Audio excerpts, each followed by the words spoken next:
Hello everyone, welcome to my YouTube channel AH helpline. कैसे हैं आप लोग? इस वीडियो में हम लोग बात करने वाले हैं कि दिसंबर 2022 टर्म एग्जाम जो 2 दिसंबर से 9 जनवरी के बीच में कंडक्ट करवाया जाने वाला है, अगर कोई भी स्टूडेंट इस एग्जाम में अपेयर नहीं होता है, एग्जाम किसी भी कारणवश नहीं देता है, तो फिर क्या होगा? क्या उनको किसी को इन्फॉर्म करना होगा? क्या उनको दोबारा असाइनमेंट भी सबमिट करना होगा? जो भी स्टूडेंट को प्रमोशन ऑफर किया गया है उनका क्या होगा? क्या उनके प्रमोशन पे कुछ इफेक्ट पड़ेगा? ये सभी चीजें क्या मार्कशीट पे भी मेंशन होगी? इन सब टॉपिक के ऊपर और जो जो स्टूडेंट के माइंड में डाउट रहता है कि एग्जाम नहीं दिए तो क्या होगा, उन सब के बारे में हम लोग इस वीडियो में डिटेल में बात करेंगे। आप लोग वीडियो को ध्यान से और कंप्लीट जरूर देख लीजिएगा। एएच हेल्पलाइन चैनल पे फर्स्ट टाइम आए हैं तो इग्नू के रिलेटेड हर एक ट्रस्टेड इन्फॉर्मेशन पाने के लिए चैनल को अभी सब्सक्राइब कर ले। नाउ एक एक करके हम लोग बात कर लेते हैं। सबसे पहले जो भी स्टूडेंट को प्रमोशन ऑफर किया गया उनके बारे में बात कर लेते हैं।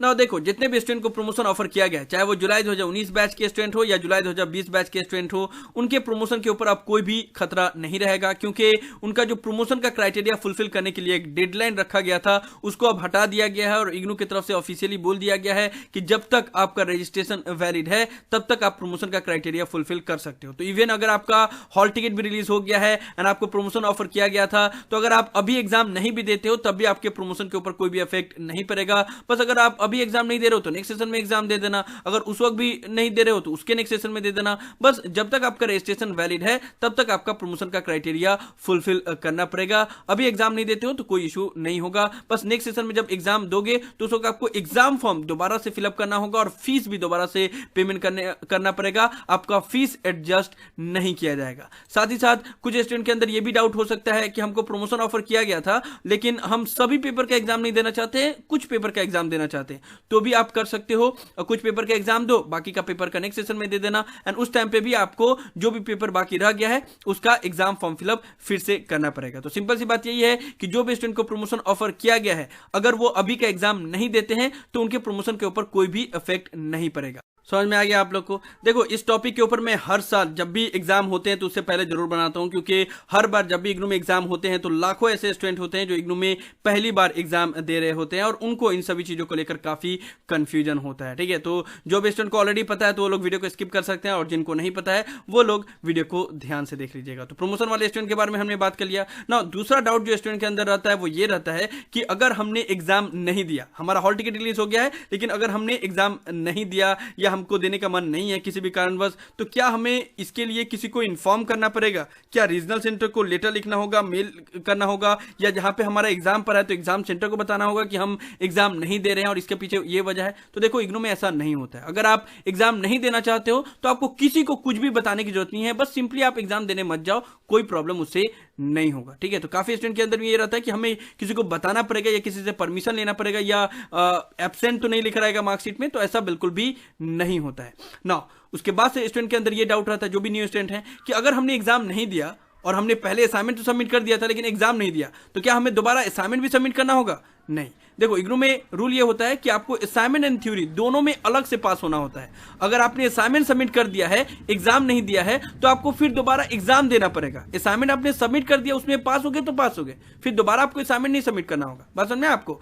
बस आपका ग्रेड कार्ड नॉट कंप्लीटेड रहेगा जब आप असाइनमेंट एंड थ्योरी दोनों ही सबमिट, बस आपका ग्रेड कार्ड नॉट कंप्लीटेड रहेगा। जब आप एग्जाम दे दोगे तो फिर आपका ग्रेड कार्ड कंप्लीटेड शो होने लगेगा। ठीक है, तो बस इतना समझ लो कि अगर आपने असाइनमेंट सबमिट किया है, एग्जाम नहीं दिया है, तो सिर्फ एग्जाम देना होगा, असाइनमेंट दोबारा सबमिट नहीं करना होगा। और अगर आपने एग्जाम दे दिया है और असाइनमेंट सबमिट नहीं किया है तो फिर आपको दोबारा सिर्फ असाइनमेंट सबमिट करना होगा, एग्जाम नहीं देना होगा। तो बस इतना है कि दोनों में ही आपको पास होना होता है और एक बार किसी में भी पास हो गए तो उसको दोबारा करना नहीं होता है। चीजें क्लियर हो गई ना। उसके बाद से स्टूडेंट के अंदर ये डाउट रहता है कि हॉल टिकट तो हमारा रिलीज हो गया लेकिन इसमें से हम कुछ पेपर में अपेयर करना चाहते हैं और कुछ पेपर में अपेयर नहीं करना चाहते हैं, तो क्या ये पॉसिबल है?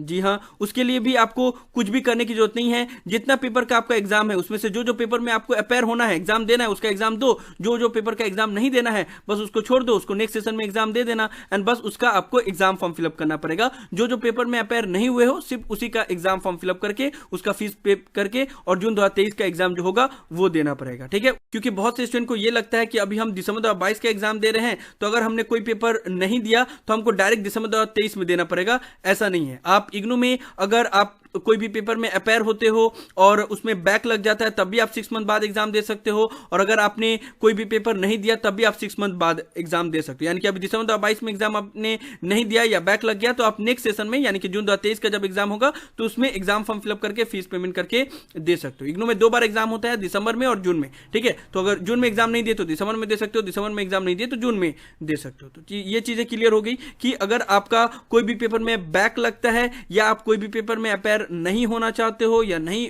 होते हो, या फिर आप कोई भी पेपर में अपेयर हो जाते हो लेकिन अगर आपका बैक आ जाता है, पास नहीं होते हो, तब भी उन सभी कंडीशन में आप जो जून 2023 का जब एग्जाम होगा उस वक्त एग्जाम फॉर्म फिलअप करके फीस पेमेंट करके आप एग्जाम दे सकते हो। इग्नू में बैक के पेपर के लिए या कोई भी पेपर मिस हो गया उसके लिए अलग सा फॉर्म फिलअप नहीं होता है। जिस तरीके से नॉर्मली बाकी अदर पेपर का आप फॉर्म फिलअप करते हो उसी तरीके से बैक के पेपर का भी फॉर्म फिलअप करना पड़ेगा एंड फीस पेमेंट करना पड़ेगा। बस जो पेपर का एग्जाम देना है उसको सिलेक्ट करना होगा। तो ये चीजें आप लोग को क्लियर हो गई, सारा डाउट के ऊपर हमने बात कर लिया। नाउ लास्टली में स्टूडेंट के अंदर ये डाउट रहता है कि चलो हम एक पेपर को 2 बार में 3 बार में क्लियर कर रहे हैं, ठीक है, या एक पेपर मेरा इतना बार से एग्जाम दे रहे हैं लेकिन क्लियर ही नहीं हो रहा है, इतना गैप हो गया, तो क्या ये जो मैं एब्सेंट हो जा रहा हूं या फिर बैक लग जा रहा है तो ये सारा चीज क्या मार्कशीट में, डिग्री में, प्रोविजनल सर्टिफिकेट में कहीं पे भी मेंशन होता है या नहीं कि हमने एक पेपर को कितने बार में क्लियर किया? तो देखो ये सारा चीज इग्नू के मार्कशीट पे मेंशन नहीं होता है, ठीक है। ये है इग्नू का मार्कशीट, मैंने बहुत बार आप लोग को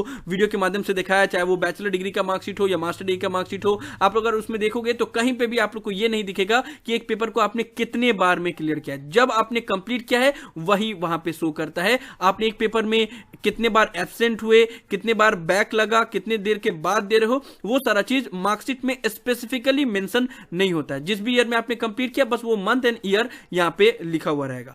सो आप लोग को समझ में आ गया, कोई भी पेपर को आप कितने बार में दे रहे हो, कितने बार एब्सेंट कर रहे हो, उसमें कितने बार फेल हो रहे हो, ये सभी चीज आपके ओरिजिनल डिग्री में या फिर आपके मार्कशीट में या आपके प्रोविजनल सर्टिफिकेट में कहीं पे भी ये सारा चीज मेंशन नहीं होता है। ये आप लोग अपनी स्क्रीन के ऊपर देख पा रहे होंगे, चाहे वो बैचलर डिग्री हो या फिर मास्टर डिग्री हो। लेकिन अगर कोई चाहे पता करना तो वो पता कर ही सकता है। अगर मान लो मार्कशीट में ये तो बताया रहता है कि ये पेपर आपका फर्स्ट ईयर का है, ये पेपर सेकंड ईयर का है, तो अगर आपने एडमिशन लिया है 2018 में और फर्स्ट ईयर का पेपर क्लियर कर रहे हो 2020 में, तो जाहिर सी बात है उसमें या तो एब्सेंट हुए होंगे या तो उसमें बैक लगा होगा। तो अगर कोई चाहे कि पता करना कि कौन सा पेपर आपने कितने टाइम में दिया है या उसमें फेल हुए या नहीं, तो ये पता कर सकता है। लेकिन स्पेसिफिकली मार्कशीट पे ऐसा कुछ भी मेंशन नहीं होता है या मार्कशीट के ऊपर इसका कोई भी असर नहीं होता है, चाहे वो ओरिजिनल डिग्री मिलो या प्रोविजनल सर्टिफिकेट हो, उसमें भी ये सारा चीज मेंशन नहीं होता है। तो आप लोग का सारा डाउट क्लियर हो गया कि अगर आप एग्जाम नहीं देते हो तो फिर मैंने हर एक सिनेरियो के ऊपर बात कर लिया कि आपको किसी को बताने की जरूरत नहीं है, आपको असाइनमेंट दोबारा सबमिट करने की जरूरत नहीं है। अगर आपने ऑलरेडी सबमिट कर दिया, उसमें पास हो गए हो, तो प्रमोशन वाले जितने भी स्टूडेंट हैं उनके ऊपर भी कोई भी इफेक्ट नहीं पड़ेगा, क्योंकि उनका प्रमोशन का क्राइटेरिया फुलफिल करने के लिए अब जो वैलिडिटी रखा गया था वो हटा दिया गया है। साथ ही साथ अगर कुछ पेपर में एग्जाम देना चाहते हो और कुछ पेपर का एग्जाम बाद में देना चाहते हो तब भी वो कर सकते हो, बस आपको एग्जाम फॉर्म फिलअप करना पड़ेगा। लेकिन फीस किसी भी हाल में एडजस्ट नहीं होगा, आपको फीस देना पड़ेगा, ठीक है ना। तो हमने हर एक टॉपिक के ऊपर बात कर लिया। मुझे उम्मीद है कि आप लोग को सारा चीज समझ में आ गया होगा। फिर भी अगर नहीं समझ में आया तो वीडियो को रिवाइंड करके देख लेना, आपको समझ में आ जाएगा। नहीं समझ में आया तो भी मुझसे पूछ लेना या नीचे कमेंट बॉक्स में जरूर बताना। तो यही सब था इस वीडियो में। मुझे उम्मीद है कि आप लोग को ये सभी इन्फॉर्मेशन यूजफुल लगी होगी, इसलिए वीडियो को लाइक जरूर कर दे, सभी फ्रेंड के साथ शेयर करें ताकि उनको भी ये डिटेल इन्फॉर्मेशन मिल पाए। किसी भी तरह के डाउट के लिए आप लोग नीचे कमेंट बॉक्स में लिख सकते हैं या मुझे डायरेक्टली कॉल करके भी अपना डाउट क्लियर कर सकते हैं। अगर आप एएच हेल्पलाइन चैनल पे फर्स्ट टाइम आए हैं तो मेक श्योर आप लोग पहली फुर्सत में चैनल को जरूर सब्सक्राइब कर ले। देखो आप लोग चैनल को सब्सक्राइब भी नहीं कर रहे हो, वीडियो को लाइक भी नहीं कर रहे हो, ये बहुत गलत बात है। वीडियो को लाइक कर देना, बहुत मेहनत लगता है वीडियो को बनाने में एंड आप लोग को टाइम टू टाइम इन्फॉर्मेशन पहुंचाने में, इसलिए वीडियो को लाइक करना बिल्कुल मत भूलना। और अगर पहली बार चैनल पे आए हो तो चैनल को जरूर सब्सक्राइब कर लिया करो। So thank you so much for watching this video. Have a nice day. Thank you so much.